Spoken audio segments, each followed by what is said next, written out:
All right, we are back now here at the KFYR Plus News Desk, and Congress now faces a high stakes decision as enhanced ACA tax credits near expiration. With the deadline for enrollment looming, millions risk soaring premiums and coverage instability. We explore the economic, the policy, and the market implications of this uncertainty. Joining me right now is Katie Labasco, senior reporter for Tax Notes. Katie, welcome to the News Desk. Thank you for your time today. Sure, thanks for having me.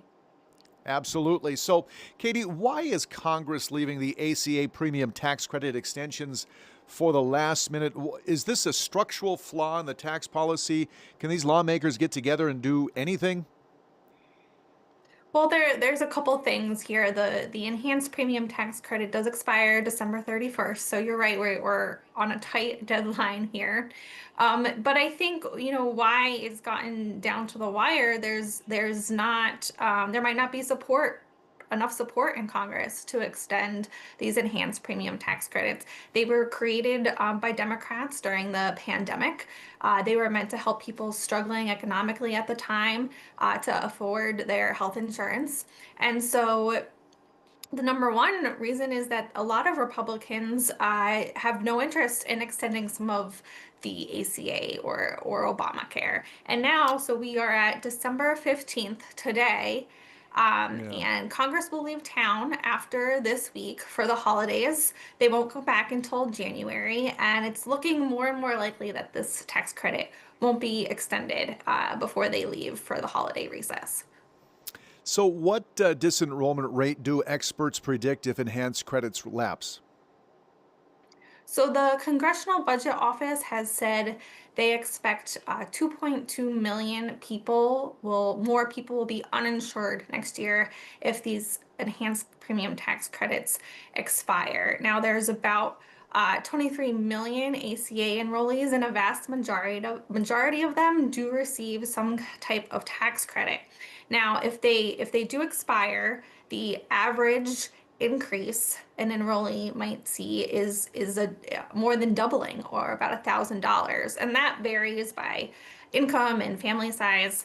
But there was a poll from the Health Policy Research Group KFF that found that a quarter of ACA enrollees were very unlikely to re-enroll if they are facing a doubling of their premium. What kind of ripple effect would this have on hospitals, especially in a rural system like North Dakota, and also the uninsured population? So there are critics that warn that this could upset the risk pool, because when faced with higher premiums, the people who choose to drop out of health insurance tend to be the younger and healthier people. So you Hmm. have those with higher healthcare needs that are the ones that are likely to remain enrolled. And the CBO, the Congressional Budget Office, said if that happens, the likely result is that insurers will raise premiums for those that remain in ACA. They say that the benchmark premium would increase by 4.3% on average in that year. Okay. How does the policy uncertainty now, I guess, translate into measurable policy risk for consumers that are making the enrollment decision?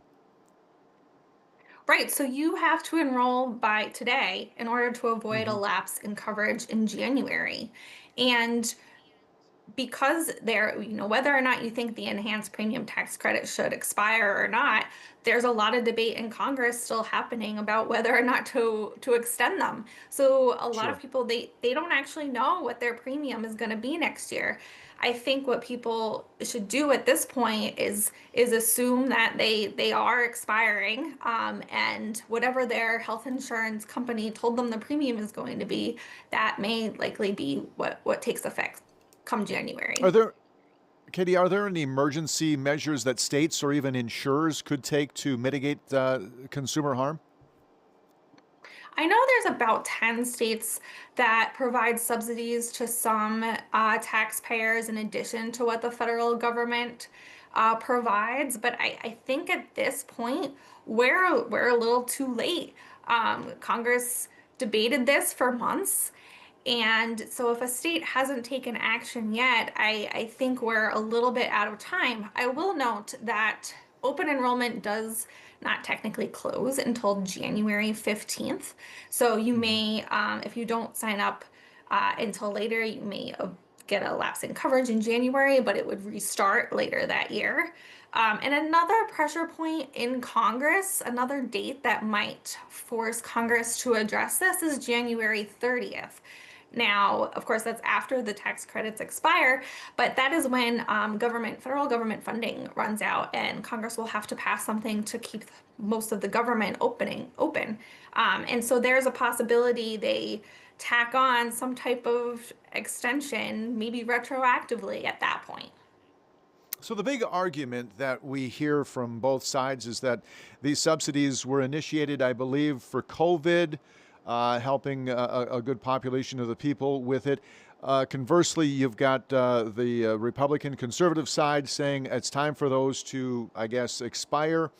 How much are we looking at percentage wise, or I guess a number, if you can give it to us, that these folks are getting for credits? So there are actually two different types of credits. So it's just the enhanced part that will Hmm. expire after December 31st. There was a Okay. baseline premium tax credit that's been there since the beginning of Obamacare. And that is for people who earn less than 400% of the federal poverty line. Now, that's about $128,000 for a family of four. So if you are below that line, you still will get a tax credit for your healthcare premium. It may not be as big as it was under the enhanced premium tax credit, but you still will get some help paying for your healthcare subsidy or premium, Okay. sorry, your healthcare premium.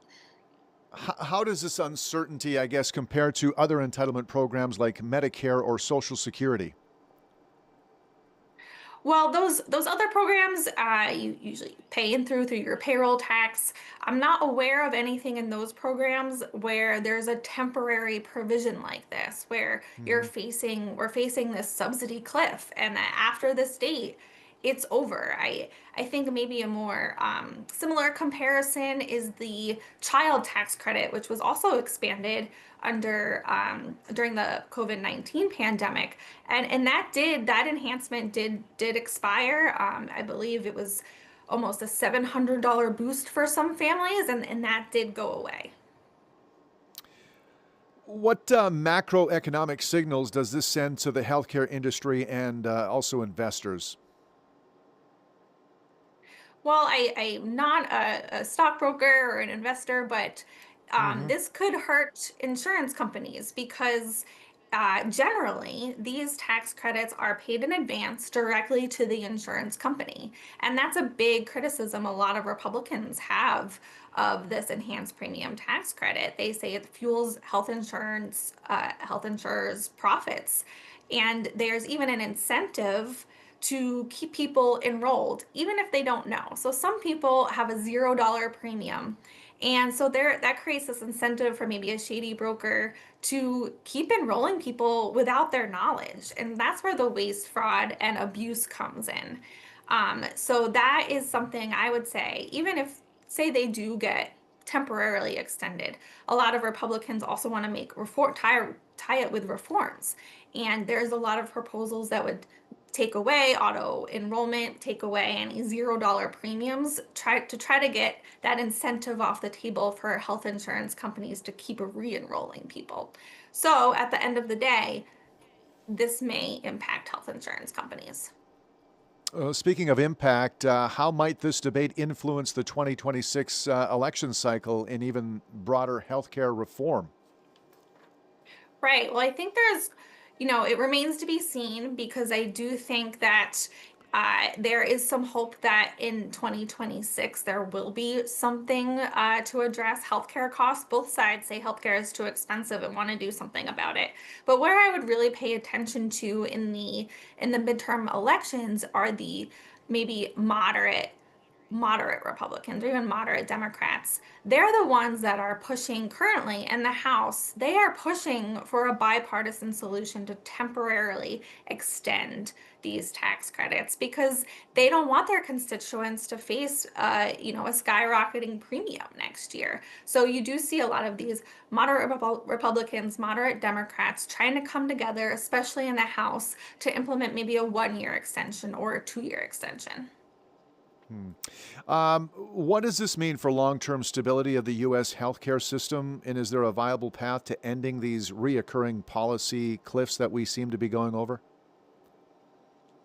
Well, I think that, it's important to remember this is just, Republicans like to say, House Speaker Mike Johnson said this is only affecting 7% of Americans. They want to pass something that helps 100% of Americans afford their health Hmm. insurance. So if these enhanced premium tax credits expire, that will be significant change for millions of people for sure, but that's kind of a small subset of Americans paying for their health insurance. So I think that even if these don't get extended, the deadline, this December 31st deadline, has certainly put healthcare costs at the top of mind of lawmakers, and we may see more reforms this year. We both agree that it's probably not going to happen by the end of this week, right? I mean, they've had Senate rejected, I believe, or the House, one of the two rejected a plan last week, so it's probably not going to happen this week, is it? I would not bet on it.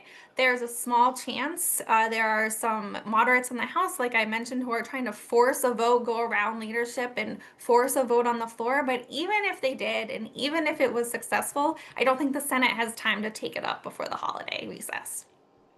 Sure, and if the House does, then you got to get 60 in the Senate. But do you think this is something that the Democrats are saying, you know what, we're not even going to jump on board with here, even if it's a great plan for the American people? Do you feel maybe the Democrats say, you know what, we're going to take this and let them suffer for the 2026 midterms? I think a cynical person may see it that way for sure. But when you look at it, they're still pushing Democratic leadership a 3 year extension straight up without reforms. And reforms would be the way to get some Republicans on board, but Democrat leadership are not endorsing that at this point. So I think, I've talked to some Democrats and they say, well, the ball is in the Republicans' court. They control the House, they control the Senate, they control the presidency. So if these expire, it's on them. It is. Any word on a possible health care plan from the right side of the aisle? The House Speaker, Mike Johnson, did release something Friday evening. It does not have an extension of the enhanced premium tax credit. Hmm. It would implement some reforms that Republicans have been talking about for a long time in the healthcare system, but we're not sure that will get a vote this week or pass, even if it does. Okay, Katie Labasco from Tex Notes, a DC-based nonpartisan nonprofit. Thank you so much. Happy holidays to you, Katie. Thank you for the insight. And to you, thanks so much. You got it. 12 minutes now after the hour. Let's take a quick break here at the news desk. We're right back here on KFYR Plus.